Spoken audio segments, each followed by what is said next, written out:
قبلہ مفتی صاحب یہ ارشاد فرمائیں کہ دیکھیں شب بیداری کا تو ذہن بن گیا، مطلب ذہن بن گیا ہے بھائی آج شب بیداری کرنی ہے، تو اب جیسے قبرستان بھی جانے کا ذہن ہے، نماز عشاء کی نہیں پڑھی اور عادت نہیں پڑھنے کی، فجر کا بھی ہو سکتا ہے فجر سے پہلے ہی شب بیداری ختم ہو جائے اور جا کر سو جائے، تو حقیقی مطلب شب بیداری کا ہے کہ حضرت آج کی رات یہ ارشاد فرما دیں. اور کیونکہ اس رات ہم نے دیکھا ہے کہ ہوٹلوں پر بھی نوجوان ساری ساری رات بیٹھتے ہیں، گپے لگاتے ہیں اور پھر ظاہر بات ہے موبائل استعمال کرتے ہیں، اور پھر ان کی جو روٹین ہوتی ہے تقریباً وہی جو گزشتہ سے پیوستہ ہوتی ہے. تو اس حوالے سے بتا دیں کہ آج کی رات شب بیداری کا حقیقی مطلب ہے کیا؟ آپ دیکھیں اسلام نے جو شب بیداری کا ایک کانسیپٹ دیا ہے، ایک تصور دیا ہے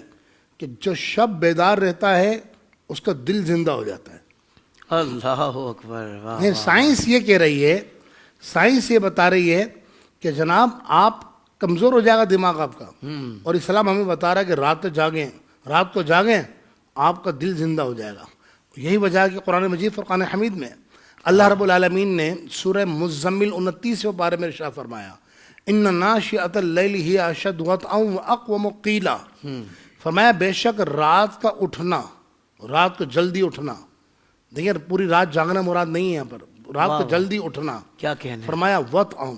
بہت مشکل ہے نفس پر کہ انسان تھکا ہوا سویا ہے اور اس کو تہجد میں اٹھنا ہے. اور قرآن نے فرمایا اس کی وجہ کیا ہے، یہ شب بیداری کی بات کر رہا ہوں. ابھی کیا ہمارا کیا طرز عمل ہے وہ تو ہم بعد میں بات کرتے بعد ہیں، میں بات کریں گے. لیکن شب بیداری کے فضائل کیا ہیں.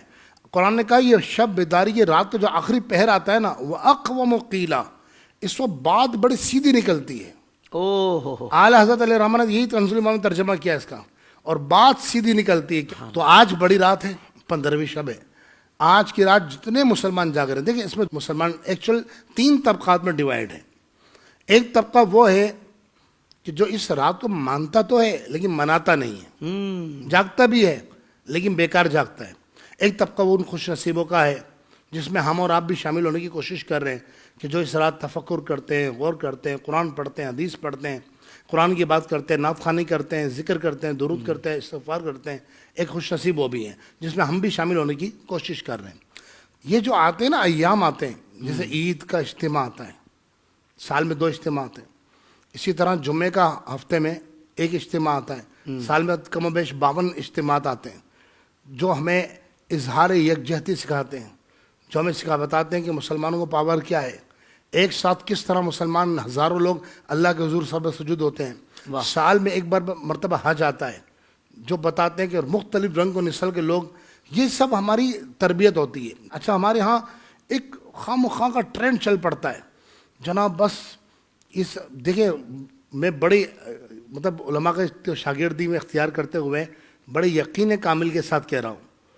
کہ بھائی کوئی ایسی روایت نہیں ہے کہ اس رات کی، اس دن کی، اس مہینے کی مبارکباد دی تو جنت واجب ہو جائے گی. ایسا کچھ بھی نہیں ہے، ایسا کچھ نہیں ہے، ایسا کوئی تصور نہیں ہے اسلام میں. بلکہ اسلام نے تو اپنے ماننے والوں کو درس دیا ہے کہ تم محنت کرو، مشقت کرو، اللہ کے حضور کھڑے ہو جاؤ، عبادت کرو، رزق کا حلال کماؤ، والدین کا ادب احترام کرو، وغیرہ وغیرہ جتنے احکامات.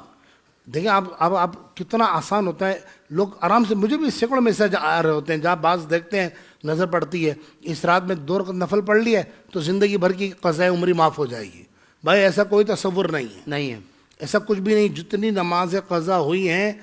علامہ ابن عابدین شامی علیہ الرحمہ نے لکھا ہے فتاویٰ کے اندر، فرمایا کہ وہ کاؤنٹ کر کے اگر 25,000 نمازیں بنتی ہیں، مثال دے رہا ہوں، 25,000 نمازیں قضا کی ہیں تو 25,000 ہی ادا کرنے پڑے ادا گا. کرنی ہے. ٹھیک ہے، ایسا کچھ بھی نہیں ہے کہ جناب آپ نے 2 رکعت پڑھی اور ساری زندگی ہے روزے معاف ہو گئے، 2 رکعت نماز پڑھی تو ساری زندگی نمازیں معاف ہو گئی ہیں. صحابہ کرام علیہم رضوان کی زندگی دیکھیں آپ، غزوہ سے جب حضور واپس لوٹتے ہیں صحابہ کرام علیہم رضوان زخموں سے چور چور ہیں، ہاتھ کٹے ہوئے ہیں، آنکھیں نکل آئی ہیں، جسم پر جو ہے نیزوں کے گھاؤ ہیں، اور اللہ ان سے کیا فرما رہا ہے، ام حسبتم ان تدخلوا الجنۃ، تم کیا سمجھتے ہو اتنی آسانی سے جنت میں چلے جاؤ گے. اللہ اکبر. یہ صحابہ کرام سے فرمایا جا رہا ہے قرآن میں.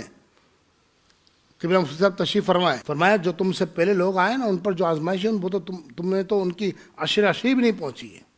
یہ صحابہ کرام سے. تو آپ اور ہم اس رات کا مطلب یہ نہیں ہے کہ ایک رات آپ نے عبادت کی اور پورے سال چھٹی. اس رات کا آنے کا مطلب یہ ہے کہ شب بیداری کا صحیح معنی یہ ہے کہ بلکہ ہمارے ایک بزرگ ہیں وہ اکثر فرمایا کرتے تھے کہ بیٹا کبھی بھی آپ کو دیکھنا ہے کہ حج قبول ہوا نہیں ہوا ہے، رمضان کے روزے قبول ہوئے ہیں نہیں ہوئے ہیں، شب بیداری قبول ہوئی ہے ہی نہیں ہوئی ہے، بس یہ دیکھو کہ شب بیداری کرنے کے بعد تمہاری کیفیت کیا ہے۔ اللہ، اگر شب بیداری کرنے کے بعد تجھے فجر کی نماز با جماعت روزانہ نصیب ہو گئی تو سمجھ لے تیری شب بیداری اللہ کی بارگاہ میں قبول ہو چکی ہے۔ واہ واہ واہ مفتی صاحب، سبحان اللہ سبحان اللہ، آپ نے تو بات کو بالکل ہی مکمل کر دی، بات کر کے کہ بھائی آپ کے زندگی کے اگلے جو ایام ہیں، جو آنے والی مزید گھڑیاں ہیں، وہ فیصلہ کریں گی کہ آپ کے شب بیداری جو نا وہ آپ کے لیے کتنی زیادہ سود مند رہی آخرت کے حوالے سے، کہ ظاہر بات ہے نہیں تو وہ کہتے ہیں نا بندہ کہ بھائی بزنس بھی کیا، کاروبار بھی کیا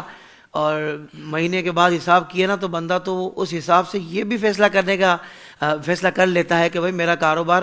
چلا کہ نہیں چلا ہے، میں کاروبار میں کامیاب رہا کہ نہیں رہا۔ سمجھ تو آپ لوگوں کو بہت ہے، پر دین کے معاملے میں معیار تھوڑا مختلف رکھتے ہیں، تو شب بیداری کے معاملے میں بھی یہی معیار رکھے کہ بھائی رات جو ہم نے اس عبادت میں گزارنے کی کوشش کی، کہ اب اس کے بعد عبادت کی لذت مل رہی ہے کہ نہیں، ہمارے شب و روز